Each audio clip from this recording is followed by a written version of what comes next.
ZoomyLink is the hub for connecting you to the larger Air Force Academy graduate community. See how your fellow graduates are already gathering online to discuss, advise, and serve. Connect with graduates at all stages of life and start a conversation about careers, transition tips, and preparing for your future. And with ZoomyLink now open to all current Academy cadets, the time for connecting to the graduate community is more important than ever. Sign up at zoomylink.org and start connecting today. Brought to you by the Association of Graduates and the Air Force Academy Foundation.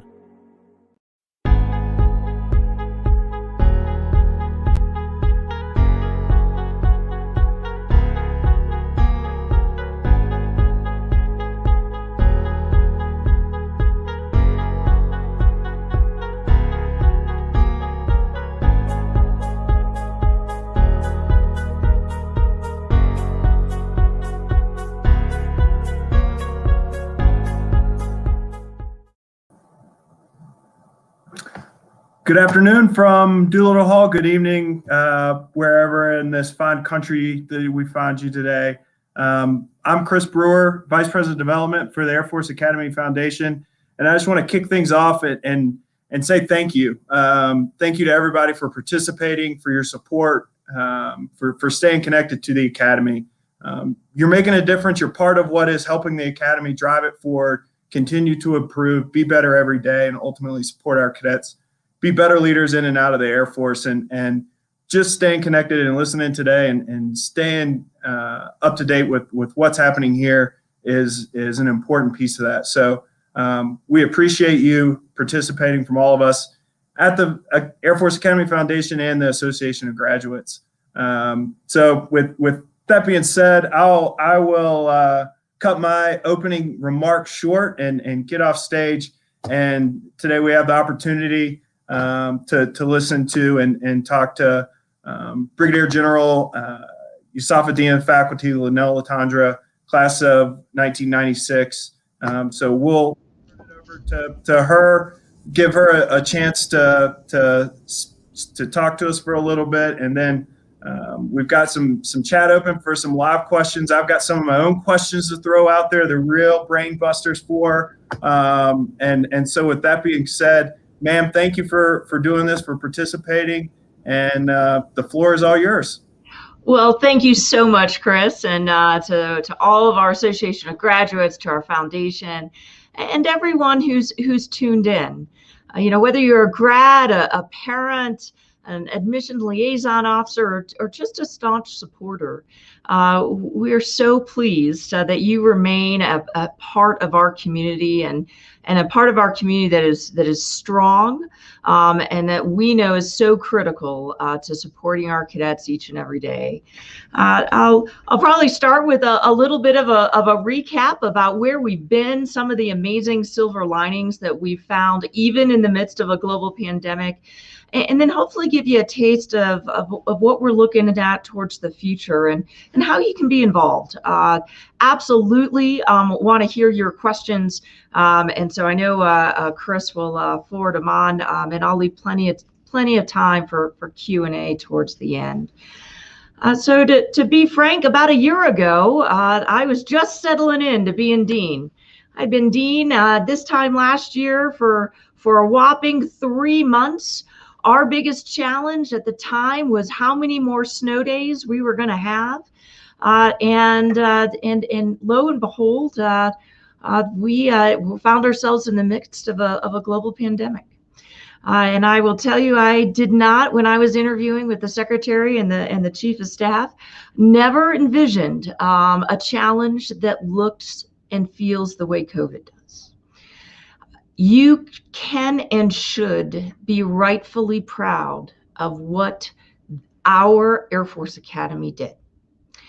In 7 days' time, 7 days, we turned an institution that was 100% in-person teaching to almost 100% online. We dispersed our lower 3 classes. We moved up graduation to April 18th, which is the earliest date ever. And importantly to the dean, we managed to do so in a way that ensured our accreditation and all of our HLC, our higher learning commissioning responsibilities were met. And we didn't stop after that. because after graduation, we went right back to work. As many of you know, we really focused on getting that class of 20 out the door. We had to reshift our focus back to 2 degrees through 4 degrees who were dispersed around the globe. We had to figure out how to better connect with them, how to get over a lot of IT and resourcing issues, how to innovate, how to check up on how our cadet wing was doing in such a dispersed way, and how to relearn how to be good teachers in that brand new environment. And we shouldn't take that shift for granted. And you should know that our faculty and staff, they moved mountains to make last spring work. But we also weren't satisfied. We weren't satisfied with how the rest of the spring semester, we weren't satisfied with just making it work. And so we dedicated a summer not only to over doubling the amount of summer academic opportunities that we offered, both in person and in a remote way. We actually taught over 400 cadets in Astro 310. But we also doubled down on learning lessons because we knew that COVID wasn't going to let up during academic year 20 to 21. And so we incorporated lessons. We looked for silver linings. And then, candidly, we pulled together a multidisciplinary team that was led by a number of our permanent professors to figure out how do we bring the cadet wing back? How do we execute in a COVID environment with a virus that no one yet really understood well? And I'm here to tell you that not only did we pave the way for the Air Force, we paved the way for DOD, and we paved the way for higher ed. The work that our team did, it was a cross-disciplinary team from microbiologists and virologists to mathematicians and statisticians who all pulled together to not only create new mathematical equations, to figure out better, quicker, cheaper ways to do testing. Our pandemic math and science team, who I hope you've heard a little bit about, became a monthly briefer to the undersecretary, to the DepSecTef, the number 2 in all of DOD, because he was so interested in learning the lessons that and the road that we were paving. Make no mistake, we were the first institution to do a number of things. We were the first institution in the country to bring back the entire student body, to get them not only back into basic cadet training, but back in classes. And we didn't keep that knowledge to ourselves. We shared it not only with our sister service academies, but we shared it with institutions around the country, from Stanford to MIT to Purdue, and everywhere in between. And so we became a real driver in higher ed about how you get back to doing the business of education in a manner that is safe, and in a manner that protects not only our vital cadets, those future second lieutenants for our air and space forces, but also our faculty and staff. I've been immensely pleased with how we have managed to do this, with the number of tests that we have been able to run. Sometimes our biology lab would be running 2,000 tests a day. And our brilliant faculty were the engine behind this, far, far above that of West Point and Annapolis. And so with that, though, it hasn't all been easy sailing. We certainly had some bumps along the way. But what I'd like to focus with you on now is the opportunities and the silver linings that we've been able to do. To be perfectly blunt, sometimes it's hard to get to the academy in the middle of Colorado, and convincing folks to come out and speak can sometimes be a little challenging. Well, in COVID world, we've been able to have some amazing big names that have come and spoken with our cadets. We had H.R. McMaster, who gave an amazing talk about the future of national security right from his home in California, where he is now a professor at Stanford. We had former Secretary of Homeland Security Jay Johnson, who provided our Truman Lecture. And we even had the author of our first One Book, One USAFA. If you didn't know, this was an initiative that we started this year, and we're going to continue next year, where the entire institution reads a book, every basic, as a result of many of your generosities. Because it was the foundation who bought this book for all of our basics. It's a book, Station 11, about a pandemic, chosen quite intentionally for this academic year. But we had the author who came and spent an hour and a half virtually with our cadets this year to talk about what writing the book meant to her, Emily St. John Mandel. We've expanded opportunities. Last summer, we expanded by 1.5 times the number of cadets who had the opportunity to go out and do summer research to 457. I already mentioned we over doubled the amount of summer academic opportunities that we had. We also created, as a result of our Institute of Future Conflict, seminars on a variety of topics ranging from artificial intelligence to space control to the importance of diversity and inclusion in the future fight. And we brought in experts from around the country to enable our cadets, no matter where they were in the summer, to learn a little bit more about the future conflict that they were going to be facing. We've also focused on how do we improve what we're doing here in the fall. We started a first onboarding week for our 4th class cadets. So they have a whole week to transition from basic training to academics to make them better prepared, not just on the academic side of the house, but on the military and athletic side of the house. We've had more opportunities to innovate and test how do we do this remote learning. And while I can guarantee you, we and your cadets would rather be back in classrooms, we are back in a higher percentage. We were 50-50 remote versus in person last semester. We're at a higher percentage this semester because we figured out how to configure some classrooms a little bit differently. But we have done an amazing amount of work in growing and developing from a remote learning perspective on how do we do this better. We also figured out that we can get a lot more spacing to take our final exams in hallways. So this last December, we had finals lining the 2nd floor of Fairchild in hallways up and down. We took finals over in Arnold Hall. I've also been really pleased about our opportunity to expand our access to our classes. Our partnerships with the AOG ZoomiLink has enabled us to allow not only our graduates, but our parents to poke in on a Zoomy class every once in a while. And those have been some great successes.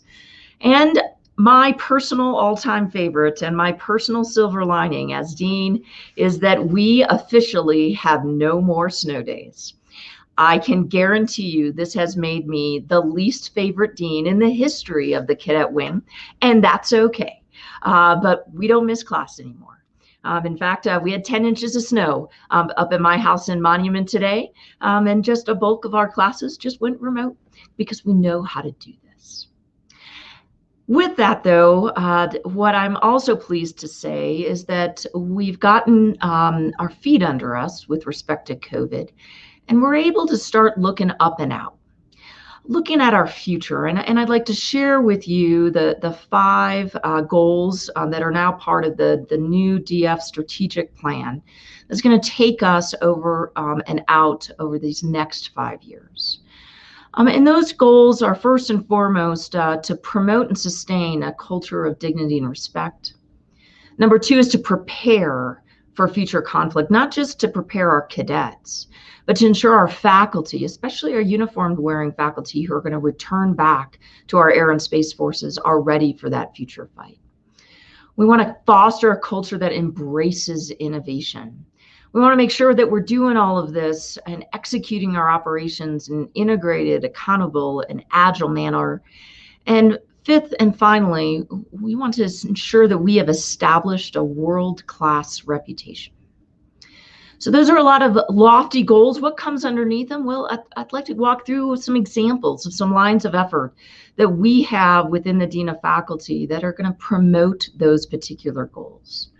First and foremost, establishing and promoting a culture, promoting and sustaining that culture of dignity and respect in light of ongoing events across our nation.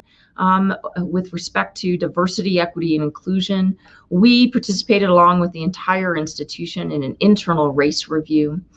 We've been leading and hosting critical conversations, not just for the faculty, but for across the institution. And I've been very pleased with how those are going. Under that dignity and respect umbrella also comes honor. And I'm happy to talk even more about where we are with respect to honor. And honor development. I just got back actually a few minutes before we started from the outbrief of an honor review that our superintendent, General Clark, instituted. And we took a look at a deep dive from across all of our mission elements, and most importantly with our cadets, on how do we better develop our cadets to live honorably. I'm happy to share some perspectives on not only what we've been doing this year to focus on honor, but where we're going in the future. Under our second goal, that of preparing for future conflict, I will say first and foremost, this is being led by our new Institute of Future Conflict.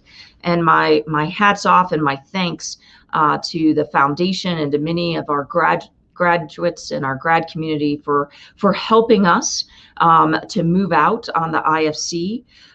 We have just hired our director, and if this brief was next week, I'd be able to share his name. But I will tell you that we can all be extraordinarily excited about the intellect and capability of our very first IFC director, who will take over the reins of the IFC within the next month. I mentioned the impact that the IFC is already making, even though it's only been stood up here officially in the last year. Not only did we have 1,300 enrollments across those summer seminars that I talked to you about, but recently we gained approval after conversations with the Chief of Staff of the Air Force of instituting an IFC Intermediate Developmental Education Program, an IDE fellow. This is where our bright and shiny majors across the Air Force can come here and actually do a fellowship, an IFC fellowship, where they not only teach, but they research in the area of future conflict. General Brown is very excited about this opportunity and afforded us an opportunity to bring on some of these fellows over the coming years, and not only from our Air Force, but from our Space Force as well. We're also looking at, and through the Foundation's help, in standing up some postdoc opportunities and endowed chair opportunities across future fight domains to ensure that we're bringing in expertise to our faculty to help ensure we're staying at the cutting edge from a curricular sense. And speaking of staying cutting edge at the curricular sense, I have two exciting things to share with respect to our curriculum.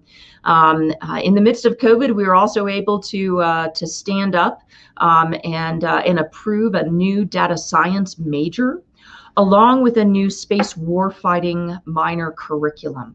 And so these are exciting opportunities so that our cadets can continue to take on majors and academic curriculum, whether it be through a major or a minor program that is absolutely essential to our future fight.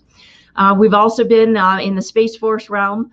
We commissioned 86 of Space Force's first lieutenants with the class of 20. And we have over 100, I believe the number is 114 at this point, give or take, out of the class of 21 who will be joining the Space Force as well. The Air Force, under this idea of future conflict, also asked 2 years ago that the Air Force Academy begin to produce more STEM majors.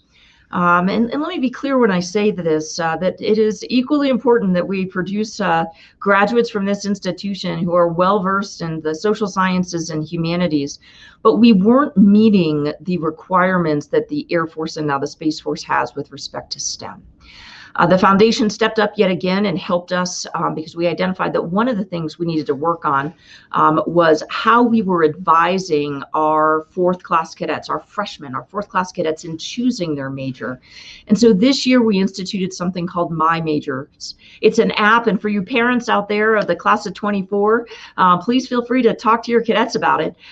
They've taken it a couple of times now, and it's they've got their report right there on their phone, and they're able to access it, and it's really opened their eyes to potential majors that might be right for them. And it serves as a more tool in addition to our focus on academic advising to help them select a major.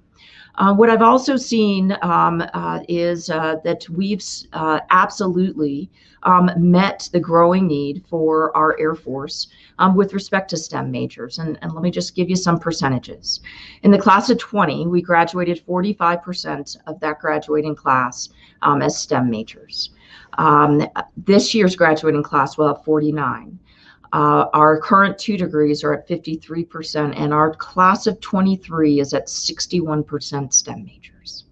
And so I firmly believe that we are moving in the right direction to ensure that our air and space forces are getting the breadth and the spectrum of academic majors that we need for that future fight.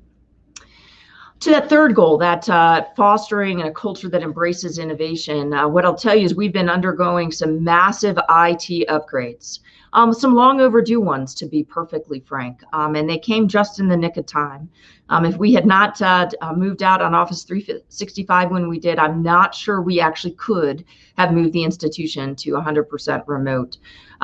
We also are working really hard on continuing to refine that through some lecture capture software that we've recently purchased, and through some upgrades that we're trying to do in our classrooms as well, to ensure that our ability to conduct classes, because the remote part will never really go away. Well, we'll be very pleased to get back mainly in our classrooms in a post-COVID world. We're still going to have our cadets who are off competing in their intercollegiate teams, or as one of the dean's teams, or on many of the research opportunities that they do and participate in all over the globe. And they need a way to stay current with their classes. So this lecture capture ability and innovation will continue to help us. We also are finalists in the Air Force Spark Tank with respect to IT and some process improvements that we're doing here within the Dean of Faculty. So incredibly pleased with our team and their demonstration of innovative concepts. And then we also recognized a challenge in our larger Air Force on the timeline that it was taking for our graduates while they were awaiting pilot training. The pipeline is well over a year at this point. And I'm pleased to say that after a lot of work last fall semester and early this spring, last week we were able to announce an awaiting UPT graduate school opportunity.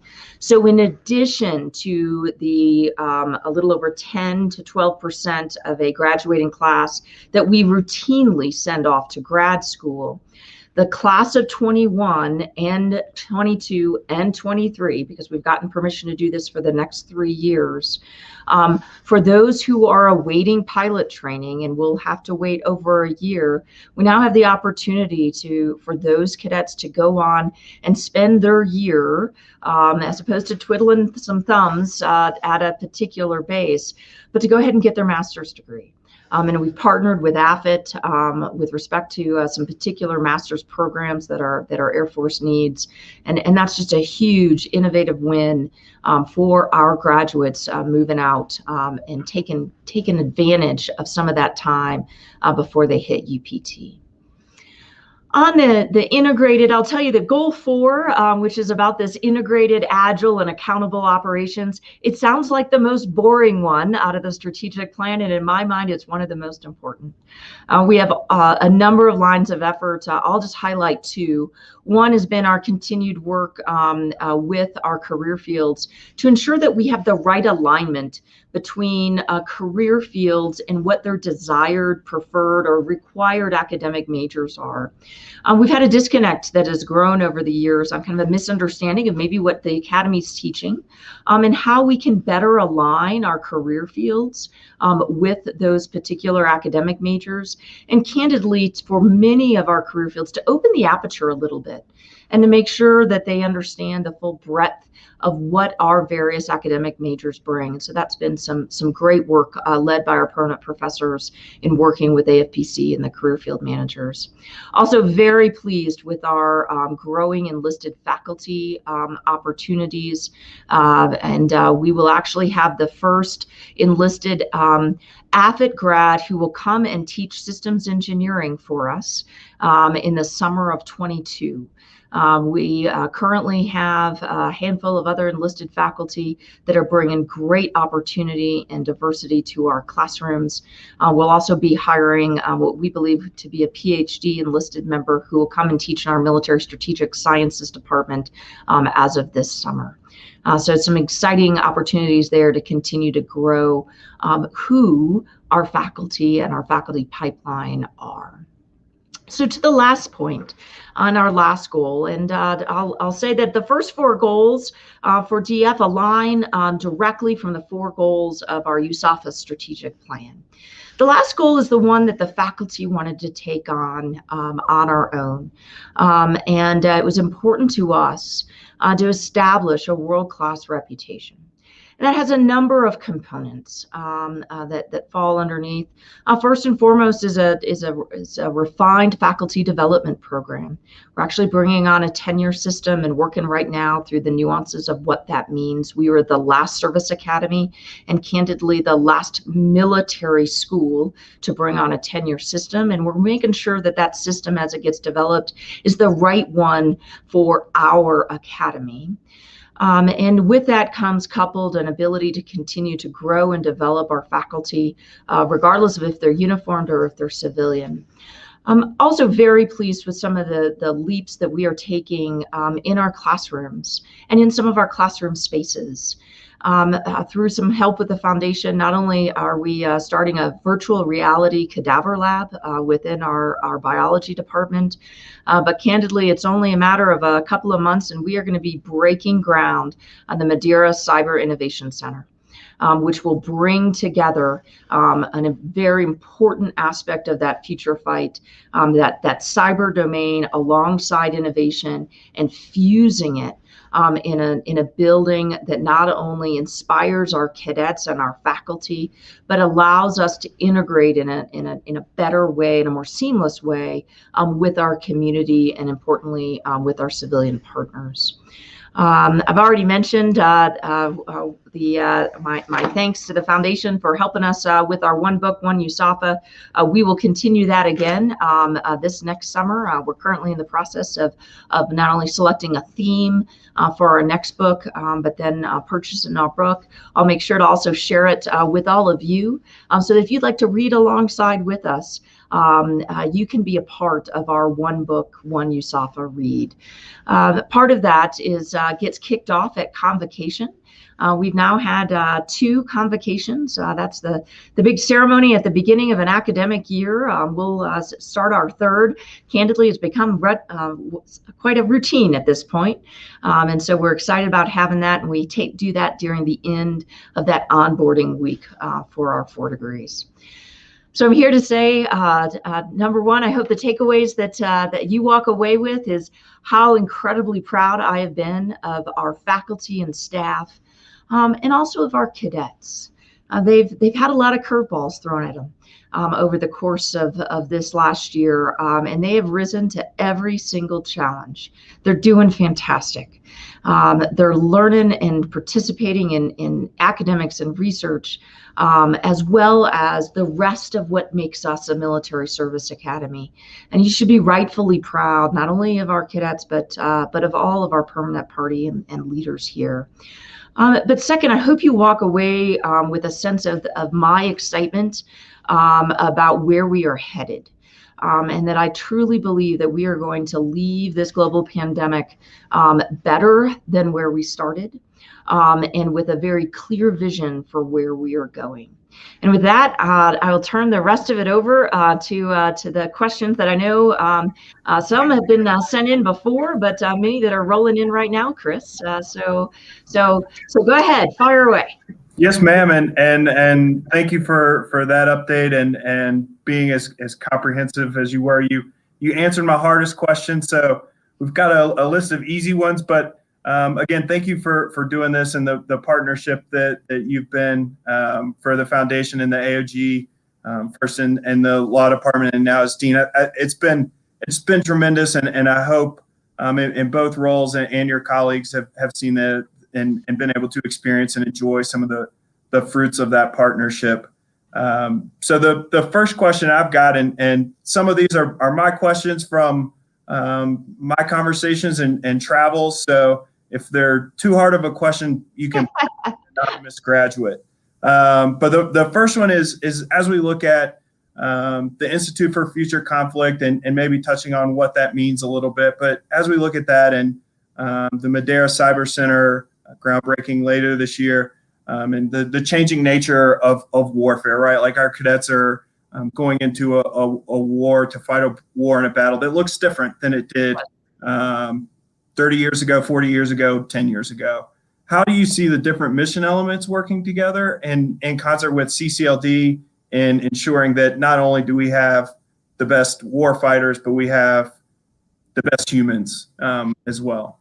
No, absolutely. And I think that's an important question. To be clear, the Institute for Future Conflict is an institutional center. It reports to the dean, but it is led and there is a strategic council for the IFC that will be actually led by the first cadet wing permanent professor that we're currently in the process of hiring. And a cross mission element team. And that's going to really be working with that director to set that future focus and to set that strategic plan. I will tell you that while I do firmly believe that there is a rich academic component of preparing our cadets for the future fight, I would be naive if I were to say that we are the only game in town. And that's what the IFC is really critical because candidly, no matter what technology, no matter what lesson our cadets receive in a classroom today, I can't predict what challenges they are going to face from a technology perspective in 30 years. And that's the fight they're going to be leading. And that fight is also a fight that is not against a near peer competitor, but is against a peer competitor. We haven't seen that in this country for a very long time. So how do you prepare someone to lead a fight that you don't know what it's going to look like? Well, number one, you have to provide a rich basis of understanding and some skill sets from an academic lens. But you also have to focus on that human performance aspect. And that's where our athletic department comes in. You've got to focus on that leadership aspect. And that's where our commissioning education and that linkage between the baseline pedagogy that they learn within our classrooms and the application of those lessons through their commissioning education program, which is run by the cadet wing, why we've all got to come together in order to prepare that future warfighter. And I think you also hit it that this is not only a richer understanding of that STEM and that technical understanding, but it also requires a firm foundation in the profession of arms. And that's where I believe that, we've also got a rich and why our core curriculum remains so incredibly important as a foundation for our cadets. so that they have that firm foundation across the profession of arms, whether that be our ethics, our philosophy class, or our history, as well as our military strategic sciences, really across that whole spectrum is really the components, if you will, of where we're going with the Institute for Future Conflict. Thank you, and yeah, I couldn't agree more. And I think a lot of the folks on here would say the same thing. And that just right, like what makes our second lieutenants and graduates maybe special, different, whatever you want to call it, is their ability to lead and adapt in that environment in a way that we want them to, as practitioners and as people. Absolutely. So I think that's huge.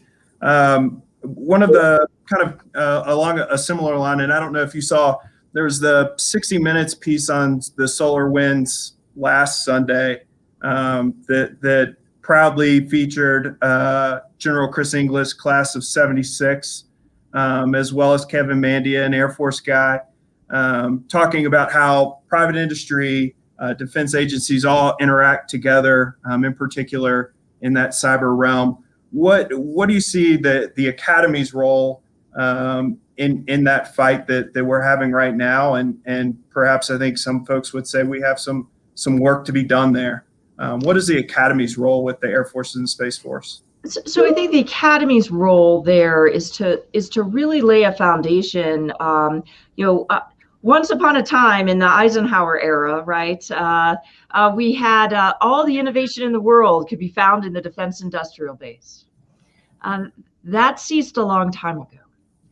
And our ability for our cadets and our future military leaders to engage, to be inspired by, to work alongside non-defense industry partners, I think is absolutely critical. And candidly, to throw out a statistic for you, if you added up all the R&D in the defense industrial base, all the research and development dollars, it's 10% of what Google spends every year. And so we have to be able to speak the same language. And so where does the Academy come into that? Number one, the Academy comes into that by sending our cadets out to engage with their peers through those cadet summer research opportunities, to make sure that they're making those connections that are going to be so critical, whether it's in the cyber domain, the electronic spectrum domain, the space domain, or the like. So one of those opportunities that we took advantage of last summer, candidly, when we had to cancel a lot of other programs, was to ramp up our cadets' participation in summer research. I anticipate that will continue this summer as well. In addition, I'll share with you another example of how we are helping our cadets get ready for that integration. We're part of something called the Quad Innovation Partnership. And there are 4 colleges. There's only one place in the entire United States that has a private 4-year institution, a public 4-year institution, a community college, and a military service academy. And that's right here in Colorado Springs. Those 4 schools a couple years ago came together with this Quad Innovation Partnership. And what is beautiful about this opportunity is watching our cadets interact, and they get put on teams with Colorado College students, with Pikes Peak, and with UCCS students. And you can usually still pick out our cadets. They're the ones still with the short haircuts. But the wonderful part of this is they're given a problem to solve. And they all come together to work towards solving and bring together their unique and diverse experiences and expertise to solve a community problem. It's those types of opportunities that are those skill sets that I talked about before, right? It's those skill sets that we teach. It's our institutional outcomes that we hold so dear, our 9 institutional outcomes of what we say makes an Academy graduate that is going to be enable them in that future world to be able to do those interactions I will also say that our Madeira Cyber Innovation Center is going to be a place for more of those interactions to happen. Because of the accessibility, because similar to our CCLD, our Center for Character and Leadership Development, it will be a place that both the public can come into and cadets can come into, because we know sometimes it's a little challenging to get through that black gate, right? But I think it's exciting as we look at that building, right? Like, cyber programs are throughout Fairchild. The law department is in one area, and to bring all of those parties together in one space, I think is a cool thing. And I think we'll see how much cadets, when it comes to some of these things, they don't have the same boxes of thought that we do. You're absolutely right about that, which actually is why the Air Force and Space Force is sending us more problems. I know you had another question for me, but I have to brag. No, please. The Department of Defense came to us last fall in the midst of COVID. Actually, it was last summer. And they said, I know you got a lot on your plate, but we've got this hypersonics problem. And candidly, everyone tells us that this particular hypersonics problem is going to cost us, millions and millions and millions of dollars. Could you take a look, and do you think it's really going to cost that much? Our aero students, undergraduate aeronautical engineering students, came up with a solution that costs a magnitude order of difference on the cheaper side, and really have provided the warfighter, all because, candidly, cadets haven't learned. Not only do they not know how to think in a box, they don't even know where the box is yet. That's the beauty of undergrad, right? Of their ability to come up with solutions and solution spaces in just a vastly different way. And so it was exciting to see them, and exciting to see how excited the Department of Defense was that we were able to solve a problem for them.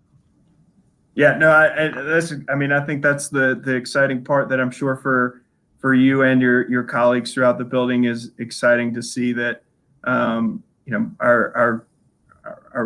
work is being done well by faculty and cadets across the board. So a little bit more even specific into that is with the establishment of Space Force, and you've touched on a little bit, what other academic changes do you see in the 1, 2, 5, 10-year period that are connected to that? Absolutely. First, I think a challenge for us as we are not only the Air Force's but the Space Force's Academy is, and the Commandant and I talk a lot about this, how do we develop graduates who are as air-minded as they are space-minded? So irrespective of which force and uniform that they're going to put on at the end of the day, how do we make sure that they understand both of those realms? So a couple of things. First and foremost, General Raymond is quite pleased with how we have moved out and moved ahead to help prepare the Space Force. First, we brought back 3 years ago at this point, our space operations major.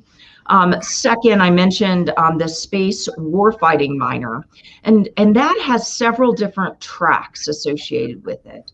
The important part of that minor is that any cadet of any major can take it. You can be a history major, an English major, or a physics major, and you can still get a space warfighting minor. The different tracks are things like intel and acquisition, and really they align with the various career fields that make up in the space operations that make up the Space Force. And so we're pretty intentional about what those tracks look like, and making sure that a graduate who graduates with our space warfighting minor will not only have a firmer foundation in the technical aspect, but will also have a rich understanding of the law, policy, history surrounding that space domain. So that's one area that we're moving out. The other that we are going to be, it's that for a construction project, it's ahead of schedule, which is exciting. And so we may may actually be able to to do a ribbon cutting on our new multi-domain lab. It's going in on the second floor of Fairchild, and fingers crossed we'll be able to do that ribbon cutting in August of this year. And what that space is going to enable us to do, it's going to be run by our Military Strategic Studies Department, and 2,000 cadets a year are going to go through that lab, and they're going to be able to see how warfare intersects in the cyber domain, with the air domain, and with the space domain. And they're going to be able to they're going to take the lessons that they learned in their classroom and get to apply it and visualize it. So I'm really excited to be able to bring our Space Force leaders through that multi-domain lab, and even more excited to get our cadets there and through it as well.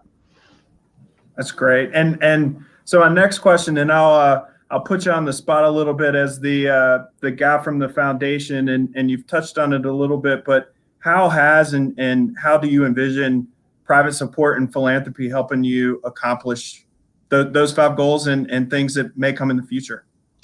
I wish I could say that I could actually do my job without it, but we can't. That would be bad news for me. It would be bad news for you, Chris. But to be blunt, the O&M dollars as a percentage of what we spend becomes well, I'd love to convince Congress to give us some more money. I'm not seeing that in the next few years of budgets, to be very frank. We can't do what we do in our classrooms, in our research, in our cadet travel, and our faculty development opportunities without the support of the foundation. It's just that simple. In total, my budget that is provided through O&M dollars is candidly a fraction of what I spend every year.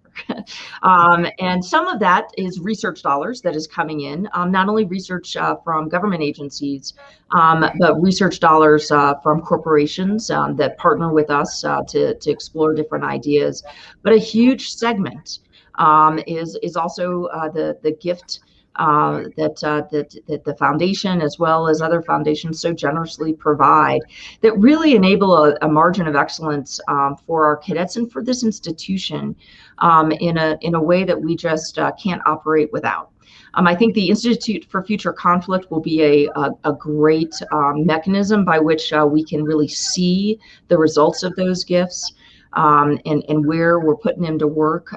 Some of the early things that I hope to do with some additional foundation dollars will be to establish an endowed share in various domains, right? So to get a space domain endowed share, a cyber domain endowed share, an air or hypersonics, maybe an electronic spectrum, and a human domain. And so that will be along with some postdocs. So those early in their career academics who are bringing really fresh and innovative ideas. And so those are some of the exciting things that I'm hopeful for to see in the future. Thanks for the plug for us. That's much appreciated. And I'll just since they give me a platform to talk, I'll make a plug for my friends over here and the AOG members on the call that are listening. That right, like it's a team effort, and I think that's what's been really cool over the past few years. And as we go forward with this comprehensive campaign, is how much those ties and relationships have continued to increase and improve that to get you what you need. And they're all and while I can't say enough about Mr. Madeira and it's as well as the other amazing donors who are making that cyber innovation building happen, it's also the small gifts too, right? Absolutely. It was small gifts that enabled our My Major software to happen. That was 100% donor funded, and enabled us to have a tool that is making a daily difference for our incoming 4 degrees in the selection of their academic major. And I could keep rattling off all of those different examples. Yeah, absolutely. And even in the midst of the early stages of this pandemic and a bit outside of your purview, we saw Air Force Academy fund money and donors step up in a truly uncertain time to help buy some of that outdoor gym equipment for cadets that, if nothing else, gave them a little bit of time to release so that they could come into the classroom better prepared. So absolutely. I think that's, for those listening, again, a pat on the back, a kudos, and a thank you from that perspective as well. I don't want to steal any time, so I'll offer you one last question, and then I'll give you a chance to brag and share any last parting words. But for the last question, this is one that we got pre-submitted in the chat, and so it's a chance to brag. But what makes the Air Force Academy different from our sister service academies in particular? Why are we different? I think first and foremost, the rigor of our core, and all service academies have a strong core curriculum. But I'm particularly proud and pleased of the intentional linkages of our core curriculum to our 9 institutional outcomes. We know what we're going after. And for those who are unfamiliar with our 9 institutional outcomes, it's everything from critical thinking skills and clear communication to the principles of science and engineering, to national security and its importance in our republic, and ethics and respect for human dignity. What is so exciting about our institutional outcomes is that they're not owned by the academics. They're owned across the institution. And so what you see, for example, with our upcoming National Character and Leadership Symposium, which is going to kickstart next week, our NCLS is actually geared and on a revolving theme specifically tied to an institutional outcome. And this year it's going to be warrior ethos. If I look at what else comprises the tapestry of warrior ethos, it's not only classes that are taught down at the athletic fields. Warrior ethos has specific objectives and learning objectives that run in commissioning education, from basic training all the way up to, until when they're a firstie. And Warrior Ethos also has some core curriculum classes that are very intentionally designed to give our cadets experiences and a depth and a foundation across all 9. That's what's very different, I think. Not only that we are aligned in that way to those outcomes, but that our outcomes are owned institutionally. And I'm really proud of that. So we are actually, the class of 21 is the first graduating class that has gone through this new core. And so we are taking a look and doing an assessment of how have we done on these outcomes. And that assessment is going to last all the way through this summer. And then we're going to take a look at the report, and then where we're particularly good is assessing, so now what? Where do we get better? How do we improve? Where are the gaps? Where are the seams? How do we enrich not only our ties across the institution, how do we better the curriculum that we're providing? I guess the other aspect I would say now I'll speak specifically through the academic lens, is the other service academies, as well as, and I have the facts and figures to back this up. There is not an undergraduate-only institution that does as much research as we do. And I love old grads, right? And I love to hear, well, what's different and how much easier is it now? I'm here to tell you it's not. The rigor of our academic majors, and particularly the research that is being done. We're the #1 funded undergraduate only research institution in the country. period, dot.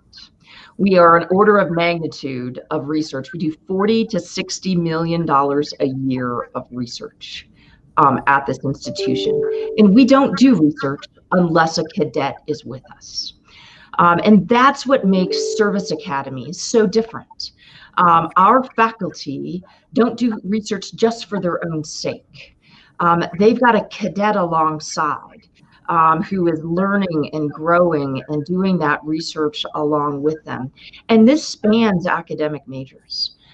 Every single one of our majors is doing research in their own particular disciplines. And that's an area that I think we can all be rightfully proud of. Not only the research that gets done in the summer, but throughout the academic year. And anytime anybody wants to come on, maybe I'll say anytime post-COVID, and come take a tour. If you're coming back for a reunion, if you're coming out for a parents' weekend, take an opportunity to go through our research labs to find out what your cadet or what your old major is up to. I think you'll be in some shock and awe about the work that's going on right here in Fairchild. Awesome. That's hopefully that gets people excited. It certainly should. With that being said, I'll give you a last opportunity to answer any questions I didn't ask and make any final comments before we send you on your way. Sure. I know I've gotten a lot of questions from my classmates as well as others in our grad community and parent community, and some very genuine concerns about our honor code, our honor system, and where we're at. I will share that I and not only the senior leaders but also the cadets, they're concerned, and I think we've hit a moment and hit a reflection point that allows this institution to really take a hard look at itself and to ask, what are we doing? And more importantly, what else do we need to be doing from a developmental aspect in order to develop leaders of character? And especially with respect to a renewal to our honor code and our honor system. You would be very proud had you just sat through the 2 hours that I did listening to cadets who very meaningfully grappled with these questions and have some phenomenal ideas. And so I'm looking forward to that renewed commitment. I will tell you, it's been a priority from the Dean of Faculty. I had two priorities this year. One was educating well in a time of COVID. And the second was reinstilling a sense of honorable living across the cadet wing. And we've been doing it every single day in our classrooms. And I'm so proud of the progress that we're making and very optimistic about where we're heading in the future. We still have some work to do. Make no mistake. But I know that's been a question that I've been asked a lot. And so I wanted to make sure to address it. And then my final parting note is thank you for being involved in your United States Air Force Academy. And regardless of how you have become a supporter, whether you're a proud graduate, whether you are a parent, or just someone who knows what an amazing product we produce for our Air and Space Forces, we can't do this mission without your support. And so thank you. Thank you for being involved in your academy and for your support and for wishing us well. I will tell you, 2020 was a year. And although it may have shortened my time as dean, I will tell you that what we're finding is those great silver linings that we know we're going to be taken forward, and so incredibly proud and to be a part of this amazing USAFA team. So Chris, thanks for letting me share and brag a little bit on our academy.